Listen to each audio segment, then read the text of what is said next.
సాధారణంగా మీరు పడుకునే ముందు మీ ఫోన్లో ఇంటర్నెట్ను ఉపయోగిస్తుంటే దాని డేటా ఆఫ్ చేసి నిద్రపోండి. ప్రతిరోజు ఇలా చేయండి. కానీ ఇంట్లో వైఫై రూటర్ ఎల్లప్పుడూ ఆన్లో ఉంటుంది. ఇంట్లోని పరికరాలన్నీ రూటర్కి కనెక్ట్ చేయబడి ఉంటాయి కాబట్టి ఇది 24 గంటలు ఆన్లో ఉంటుంది. కానీ మీరు రాత్రిపూట ఇంటర్నెట్ ఉపయోగించకపోతే వైఫై రూటర్ని ఆన్లో ఉంచడం సరికాదని గుర్తుంచుకోండి. వైఫై ఆన్ చేయడం వల్ల కలిగే నష్టాలు. వైఫై మన ఆరోగ్యానికి హాని కలిగిస్తుందని కొంతమందికి తెలుసు. అటువంటి పరిస్థితిలో మీరు పని చేయనప్పుడు మీ ఇంటి వైఫైని ఆఫ్ చేయాలి. మీరు నిద్రపోతున్నప్పుడు ఇంటర్నెట్ ఉపయోగించడం ఆపివేస్తే ఆరోగ్యానికి హాని కలిగించకుండా ఉండడానికి రూటర్ స్విచ్ ఆఫ్ చేయాలి.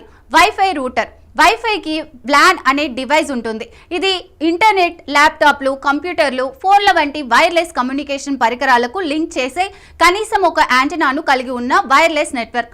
వైఫై నెట్వర్క్లు విద్యుత్ అయస్కాంత ఫ్రీక్వెన్సీకి హాని కలిగిస్తాయి. నిపుణులు తెలిపిన వివరాల ప్రకారం వైఫై రూటర్లు అనేక రకాల రేడియేషన్ తరంగాలను విడుదల చేస్తాయి. ఈ తరంగాలను విద్యుత్ అయస్కాంత తరంగాలు అంటారు. ఈ కిరణాలు మన ఆరోగ్యంపై చెడు ప్రభావం చూపుతాయి. ఈ రేడియేషన్ తరంగాలు రక్తపోటు, నిద్రలేమి, డిప్రెషన్ వంటి వ్యాధులను పెంచుతాయి. వైఫై ద్వారా వెలువడే రేడియేషన్ తరంగాలు మన మానసిక స్థితిని కూడా ప్రభావితం చేస్తాయని ఆరోగ్య నిపుణులు భావిస్తున్నారు.